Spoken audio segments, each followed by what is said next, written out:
Hello and welcome to episode 32 of Mad Knitting. It is January 30, 2023.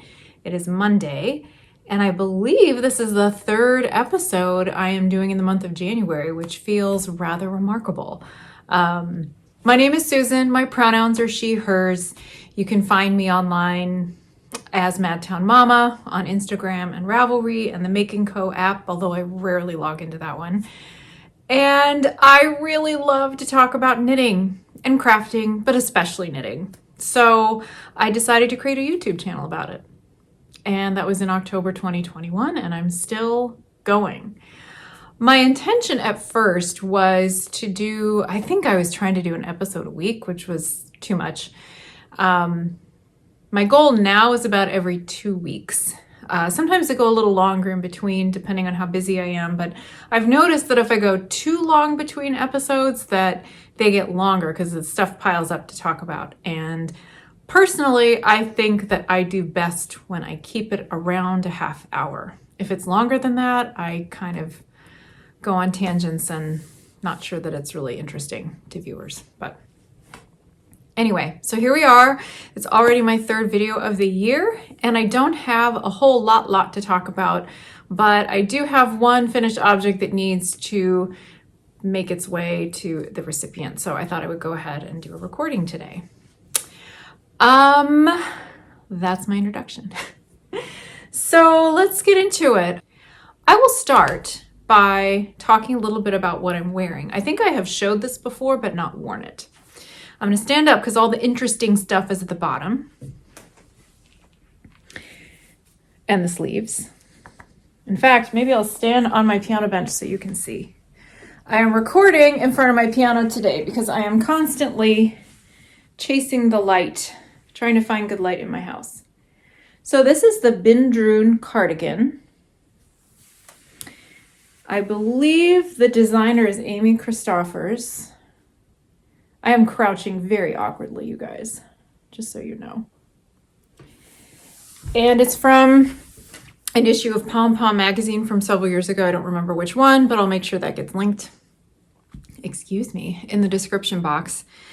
And I used the yarn it called for. I think I used slightly different colors for the color work, but it calls for Lopi Light, that Icelandic wool that's kind of a worsted weight, and it is extremely warm.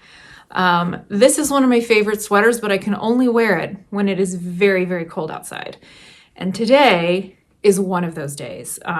It's maybe 6 or 7 degrees Fahrenheit out there. It's not really going to get any warmer than that. It's kind of windy. It's just pretty brutal. We also got a pretty big snowstorm over the weekend. We got like 10 inches of snow on Saturday night. That was a whole adventure.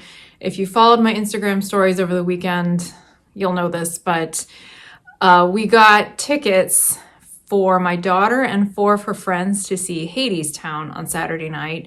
That was in the worst of the snowstorm.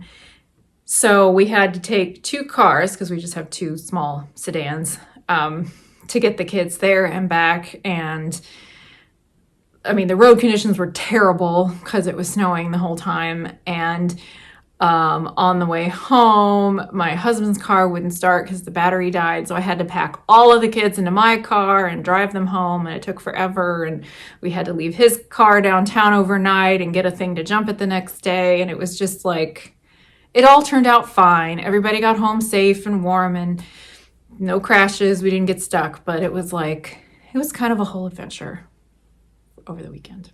Anyway, so it's really cold today, and I'm wearing this Bindrune, and I very much enjoyed making this, and I wear it a lot. But should you ever decide to make one for yourself, there are a few things that you should know about it. Construction-wise, it's bottom up, and the instructions call for doing it back and forth, even the color work, like even this bottom part of the color work. I did not want to do that. So the first modification I made was to do it in the round and do some steek stitches in the middle and then cut those before continuing back and forth with the main color of the body. That was the first and only time I have ever knit something with a steek. and it was not too hard. Now, Lopi yarn is very sticky, so I wasn't too worried about raveling.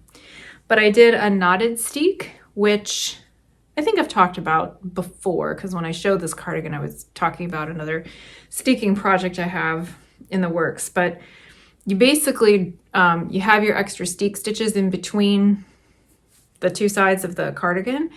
And before you cut, you drop all the stitches, so you just have the loose strands of yarn. Cut those down the middle and then knot them up the sides and then hide the end. So it was a little bit labor intensive, but it was not difficult, and you know, there's no chance of it raveling at all. So that was fun. I think it also calls for, I'm not 100% sure on this, but I think it also calls for knitting the sleeves bottom up and then sewing them in. But since it's a drop shoulder design, basically, there's some short rows to shape this, but you don't have any cap shaping at the top of the sleeve. I decided it would be much easier to pick up the stitches and just knit down to the cuff, which is what I did. It was also easier to get the length right that way. So those are some modifications I made to construction. There were also some mods to fit because, and it's not a perfect fit, because you don't have any shaping at all, according to the pattern, from the bottom up to the armholes, even though it's a really long cardigan. Like this comes down, stand on the bench again. This comes down to the middle of my thigh. Well, many of us are not the same size from the bust down to the middle of the thigh. So if you want it to close, you either have to make a really oversized size, or you have to do some modifications for fit.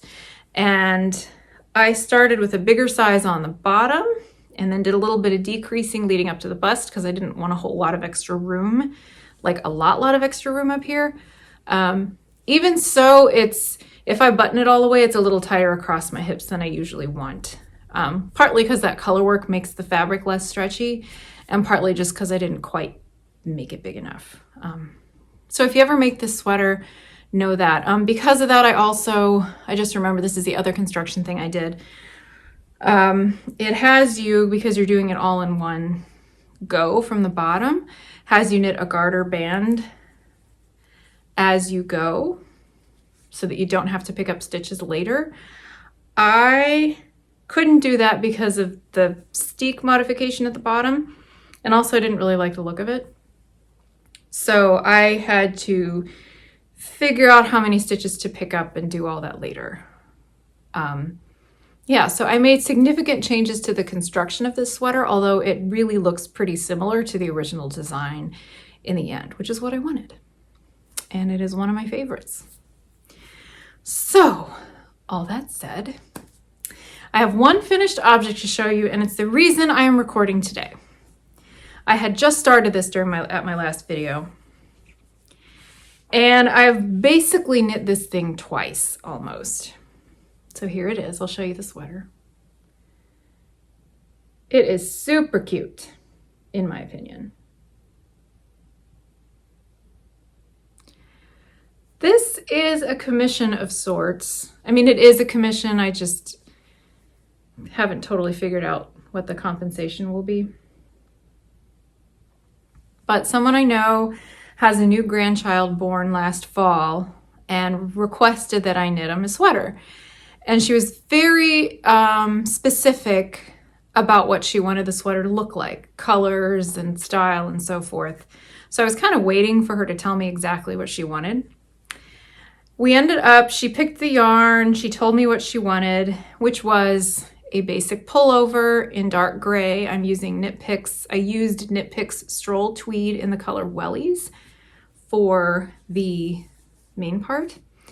And then she wanted an initial on the front because of the child's name. So my false start was that I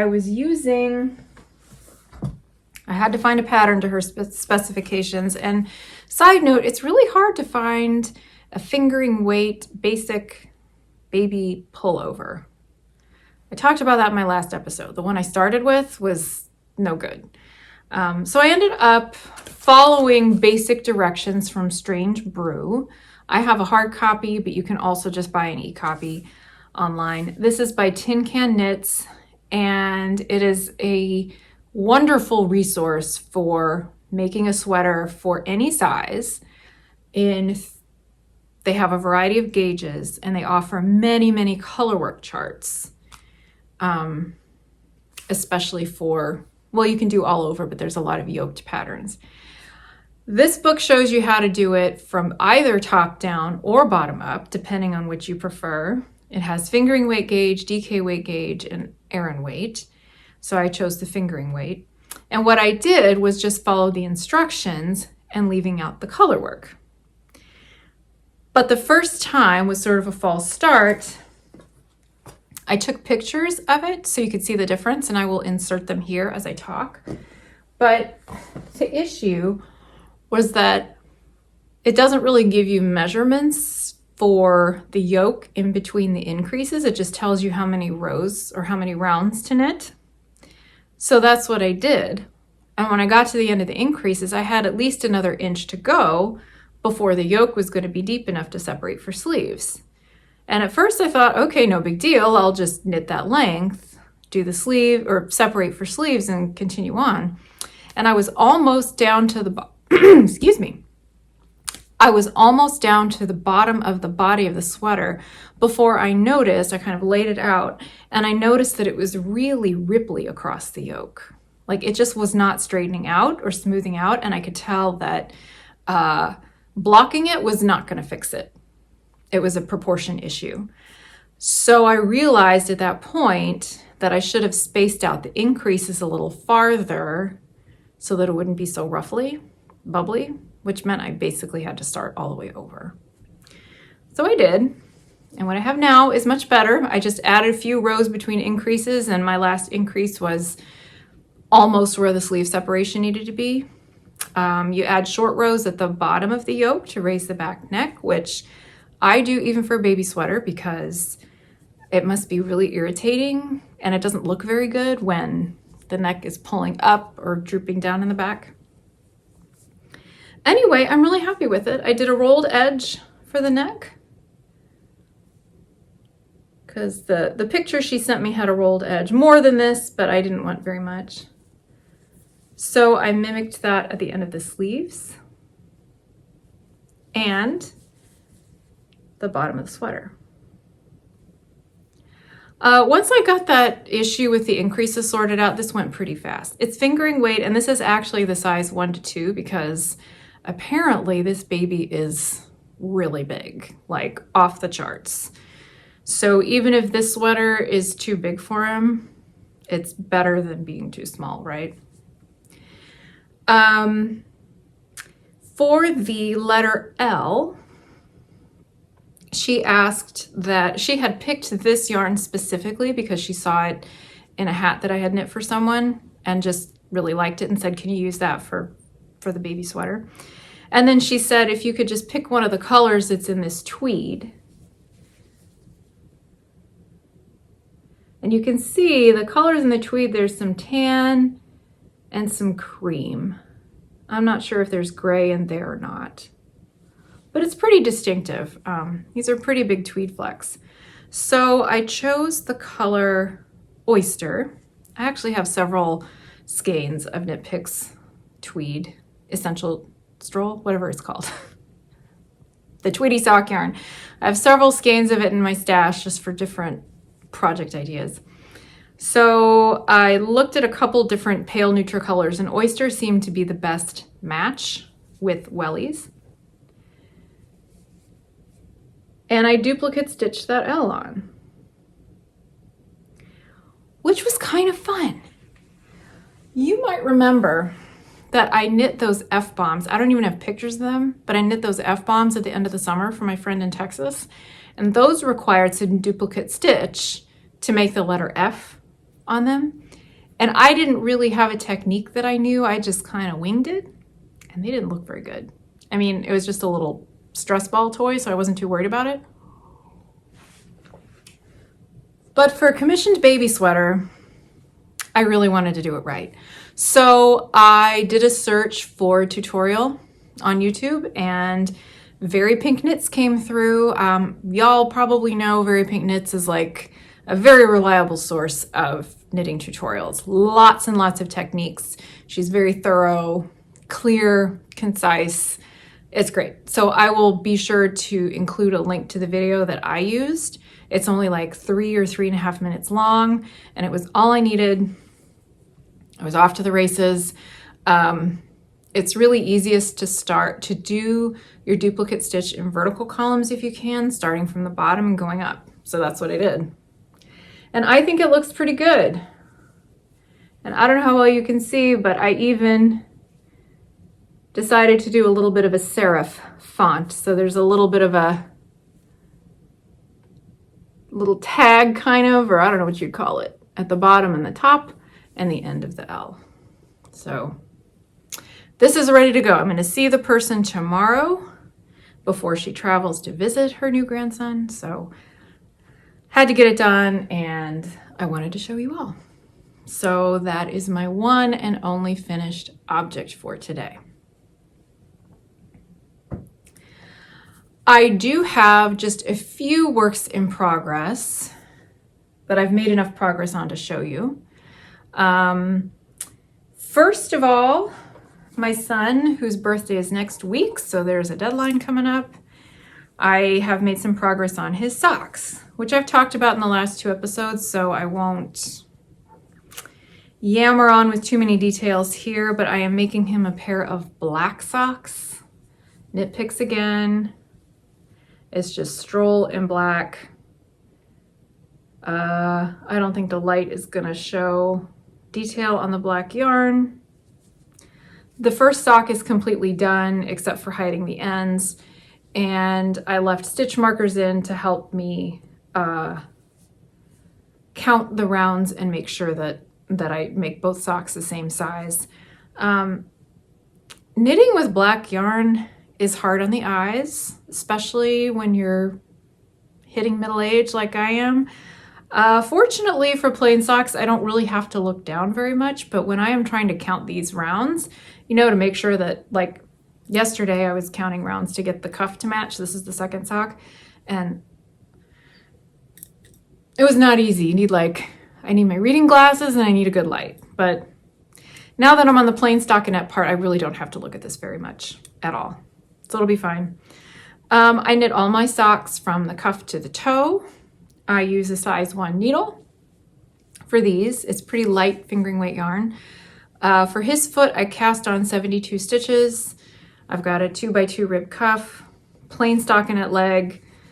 I have partridge heel, not that you can see it, but it's just the one I like. Gusset decreases, and then go for a while. When I get to the toe, I decrease every other round until the tip, and then I just pull the yarn through the last 8 stitches rather than grafting. I think that's easier than crafting. So that's that. I don't think I should have any trouble getting these done, because this is like just a couple of days of work here. And then he'll have black socks for Orchestra, and he'll pass sock inspection. So that's one thing. Another work in progress. I don't have much to show you on this, but I'm very much enjoying it. I'm looking forward to picking it back up again. Remember, I am knitting a sweater, most of a sweater for my mom. This is her Christmas present. She had started this last year, earlier in the year, and was getting really frustrated with all the mistakes she was making in the cable chart, because it is rather complicated. And so she asked if I would do it for her. She's already done the sleeves, so all I have to do is knit the body, finish all that, and then send it to her, and then she can sew the sleeves, and it'll be all done. But this is called the Weekend Pullover. Let me find a picture. You know, one of hopefully this won't give too much away, but one of the things she did was make like a whole bunch of copies of the cable chart so that she could mark off the rows as she was going. So I have like a whole bunch of copies of it. Here we go. Weekend Women's Pullover is published by Swans Island. The designer, I think, is Michelle Rose Orne. And this is from several years ago. It's a nice pattern. They don't have a great size range. I think it only goes up to about 52 inches around. But it's a nice pattern. And the original calls for this complicated cable going on the front and the back. I just really like it. Wow. It shows up really nicely in this yarn too. But I am doing a plain back, partly so it'll go faster, and but the main reason is because my mom has a little bit of a curved spine and needs to add short rows to the back of all of her sweaters to accommodate that curve. So if I was keeping track of a complex cable pattern and started adding short rows, so I would be on a different point in the cable, I think that would be a little too much for me also. So I'm just doing a plain back so that the short rows don't interfere with the cabling, and I am a couple inches short, I think, from the armholes. So it's done in one piece up to the armholes. Then I'll go back and forth because it's basic sleeve cap shaping. Yeah, and it'll go really quick then because there's fewer stitches once you start decreasing for the armholes. So it's a pleasure working with this yarn. This is Berroco Ultra Alpaca. I had a brain fart there, I couldn't remember what it's called. And the color is some number. I don't know what the name is, but it's this really pretty heathery lavender color. So, and it should be very warm. And if I finish it soon, she can wear it this winter. My parents live in Kentucky, so they don't get the cold weather that we do here, but they still get a fair amount of sweater weather. My last work in progress, I had actually started before my last video and I just completely forgot to talk about it, which shows you how uninteresting it is. Sometimes I wonder if talking about knitting like this, the way I do, is interesting. I mean, there's like thousands of people who talk about knitting on the internet, and obviously people think it's interesting because they get viewers, and there's people making YouTube channels every day about it. But I don't know. Sometimes I wonder. I'm doing this for me, basically, so I guess if you're bored, you can go find somebody else to watch or go find something else to do. Anyway, so this is a PokaPoka hat of sorts that I started. I grabbed the yarn like 5 minutes before leaving the house to go to a high school band concert. I needed something to do with my hands. Turned out it was a really good concert. We have a really good band director here. Thank goodness.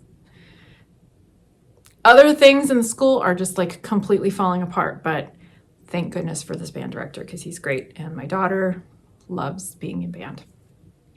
Anyway, we go to the band concert. I knew I needed to keep my hands busy. And I didn't have anything that I could bring along that didn't involve looking. So I grabbed leftover sock yarn. Don't even remember what the socks were that I made, but I had yarn left, and I grabbed size 3 needles, and I didn't have time to do a provisional cast on or anything. So I just cast on the stitches for the PokaPoka hat. So there's a regular cast on edge here. And when I do the liner, I'll just have to pick up from the cast on edge instead of have live stitches. And I think that's gonna be fine. Provisional would have been better, but needs must. It was a time crunch. So I have long lost the label. If you've been watching me at all for more than a few episodes, that you'll know that I am not great about keeping yarn labels or showing them.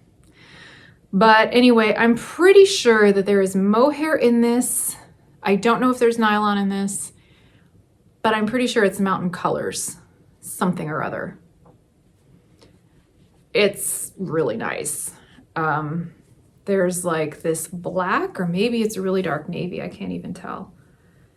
streaked with a brighter purplish blue. And it's kind of cool how it's coming out in this hat. Not exactly striped, but kind of like stripes. And it's so dark that it's a little bit subtle.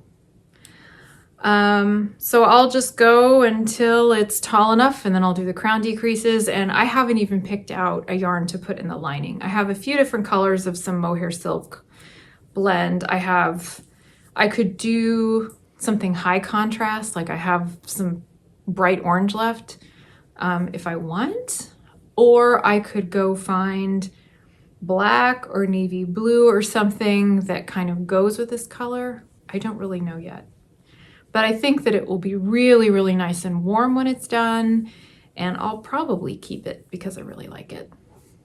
Anyway, this has been the knitting that I pick up when I am going to concerts. So I got this started at the band concert, and I got quite a bit of this done the other night. Friday night, this is before the snowstorm, there was a performance that I went to, and I was really excited about it because I decided to do a pseudo Advent project through my Instagram account in December, where I took one song per day from the song cycle Winterreise by Franz Schubert. There are 24 songs in the cycle, so it fit very nicely with the sort of countdown to the holidays idea.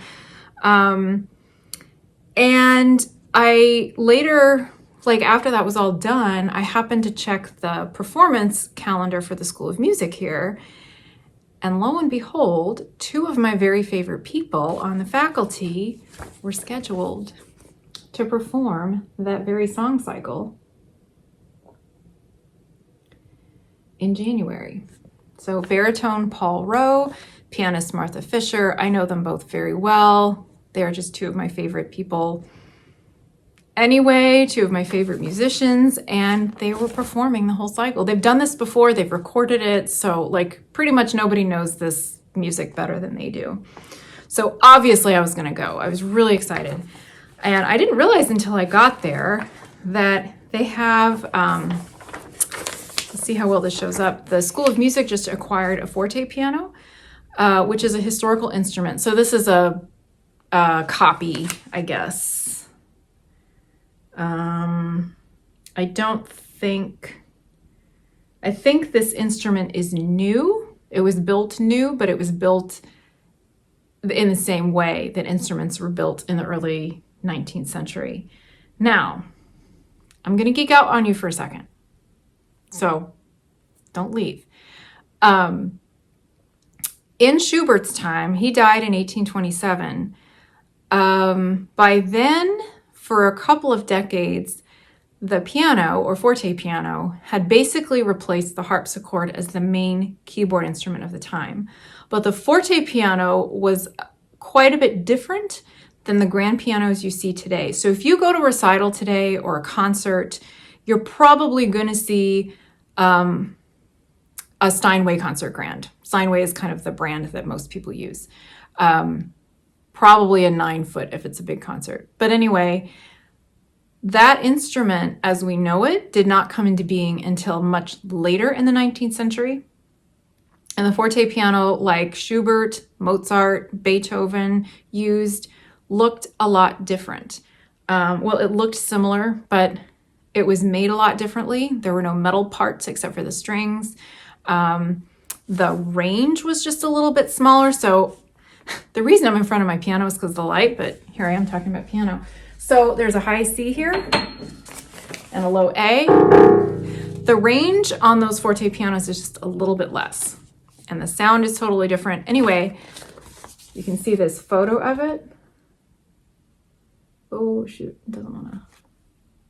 There we go. And I took a photo after the concert too. I was just dying to try it out. Obviously I wasn't going to do that because that's tacky, but anyway, it was so cool to hear a historical instrument playing the music that was written for it, you know? So anyway, It was riveting. It was so good. And I just, I didn't have to look at this at all because it's just stockinette round and round and round and round and round. So I just sat in there for the hour or so that the performance lasted and knitted it.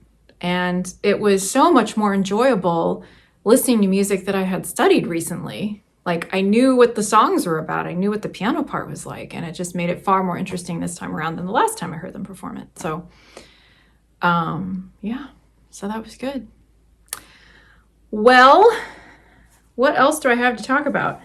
I so wish that I could show you the sweaters I have in progress and another pair of socks I have in progress. I am so ready to knit for myself again, but I have these things to finish. Well, I guess this is for me. I'm so ready to knit a sweater for myself again. Soon, I hope. But I want to finish my son's socks. I really need to finish the sweater for my mom. And I have just a million ideas for future projects. My niece's birthdays are in the spring. I really want to knit a pair of socks for my father-in-law because his birthday's coming up. And there's just, so much yarn, so many plans, and so little time. Speaking of which, I need to wrap this up. But I'll see you again in a couple of weeks. Thank you for joining me. I'll see y'all next time.